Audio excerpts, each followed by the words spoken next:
Welcome to the Urban Survivor channel, and in this video we're going to be checking out a handful of flashlights that are compatible with either 18350 or 16340 battery types. And most of the lights here are really compact and they will offer slightly better run times compared to AA or 14500 lights. And the lights we're going to be looking at in this video are the ReyLight and Vosteed Rook and the ReyLight Dawn 18350, which are two very similar lights from the well-respected ReyLight. The NexTorch TA20, which is a tactical style light, the Baton 3 from Olight, which is one of Olight's most compact and best-selling EDC flashlights, the Olight Prune 2 Mini, which is a right angle light that can also be used as a headlamp, the ArmyTek Prime C1, which is an older light, but I've had it in my collection for a few years and it's easily one of my most carried EDC flashlights, and finally the Loop Skywalker SK01S, which is actually an LEP flashlight and does bring something very unique to the table for the 18350 battery type. We're going to be kicking things off with a look at the body design on these lights, and the ReyLight X Vosteed Rook is very sleek looking, and you can see it resembles the Rook chest piece, which is pretty cool, and the body is made from aluminum alloy and it's got a very nice sturdy removable pocket clip. The ReyLight Dawn 18350 is very similar to the Rook, but it is a bit heavier and has a very large square crisscross style knurling pattern that you'll find on all of the ReyLights from the Dawn series. The NexTorch TA20 is quite a bit larger than the other lights here, but it does have almost a chalky feeling anodization and some very fine crisscross knurling, and it does have some very substantial weightiness to it and a great feel in the hand overall. The Olight Baton 3 is the most compact light in the lineup and has a more aggressive knurling pattern on the tube, but it does have a removable two-way pocket clip, and the blue aluminum does provide a nice bit of contrast and gives it a great overall look. The Olight Prune 2 is very close in size to the Baton 3 with a less aggressive knurling pattern, and the main difference here is that it's configured as a right angle style light, which does give it slightly more application for hands-free use. The ArmyTek Prime C1 Pro is one of the taller lights in the lineup and has a similar feel as the NexTorch light, and overall I'm really enjoying the aesthetics. The Loop Skywalker SK01S is the bulkiest light in the lineup, but it does have some pretty unusual features, including a tactical ring which doubles as a fidget spinner, another spinning ring on the head, and also the ability to adjust the focus of the beam. This version of the light is aluminum, but it's also available in titanium as well. Alright, so now we'll take a look at the switches and UIs. The ReyLight X Vosteed Rook and the ReyLight Dawn 18350 both have the same clicky style tail switch and same mode sets, and to turn the light on, you click the tail switch and half press to cycle through the different output modes, and a full press will turn the light back off. The NexTorch TA20 switch design is very unique, especially for a light this small, and it has a dual switch design, and you can set the mode by rotating the mode selector ring, and at the moment it's set to lockout, but you can switch to duty and give it a full press, and then you can turn the light on with a half press and cycle through 3 different outputs plus a strobe, and a full press will turn the light off. In tactical mode, turn the light on with the half press of the tail switch, or access strobe with the full press, and it will remain on as long as you hold the button down. The Olight Baton 3 and the Olight Prune 2 both have identical UIs, and the only difference here is that the Baton 3 has a side switch and the Prune 2 is on the head.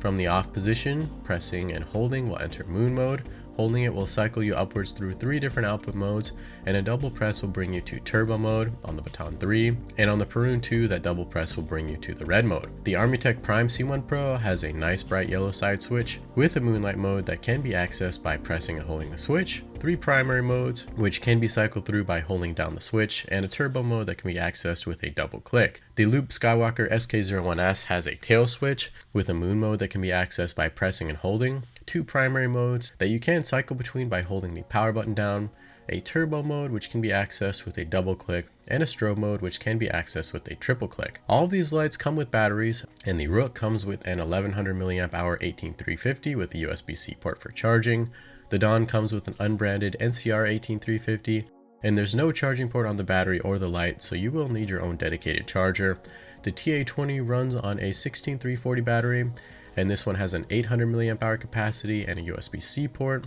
The Baton 3 runs a proprietary IMR 16340 battery with a 550 mAh capacity, and the Prune 2 comes with a slightly larger IMR 16340 with a 650 mAh capacity, and both of these lights charge magnetically with Olight's proprietary USB cable. The ArmyTek Prime C1 Pro comes with a 900 mAh 18350 ArmyTek branded battery, and it also charges magnetic with ArmyTek's magnetic USB charging setup, and the Loop Skywalker comes with an 1100 mAh Loop branded battery with a built-in USB-C port for charging. With regards to emitters and reflectors, the Rook and the Dawn both have TIR optics and are running 3 of the highly desirable Nichia 519A emitters with 4000K color temperatures. The main difference here is that there is a slight bit of crenulation on the bezel of the Rook, and the Dawn's bezel is more smooth.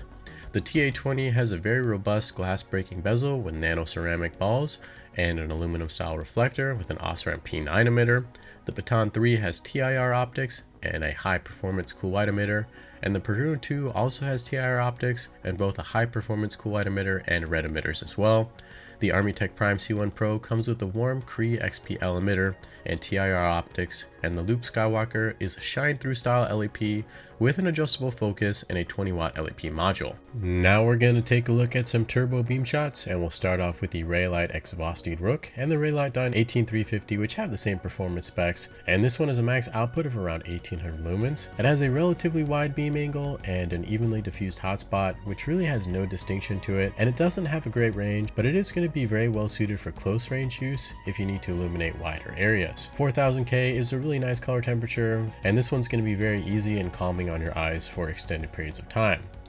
The NexTorch TA20 has a max output of 1000 lumens and a peak intensity of 11,028 candela and a max throw distance of 210 meters. It has a mid-size hotspot that's not too intense and a mid-size beam angle, and you do notice the shadow of the glass breaker bezel on the outside of the beam. And of the lights here, this is going to give you the best throw distance of any of the LED flashlights, and it's on the cooler side color temperature wise, which is more typical of tactical style flashlights.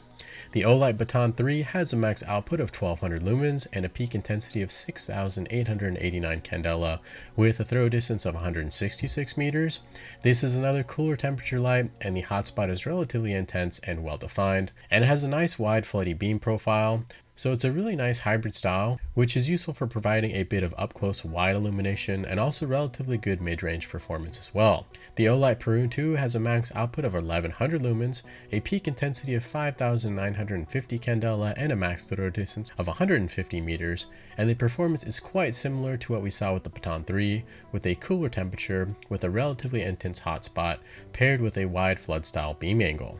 The ArmyTek Prime C1 Pro has a max output of 980 lumens with a max throw distance of 159 meters and a peak intensity of 6300 candela.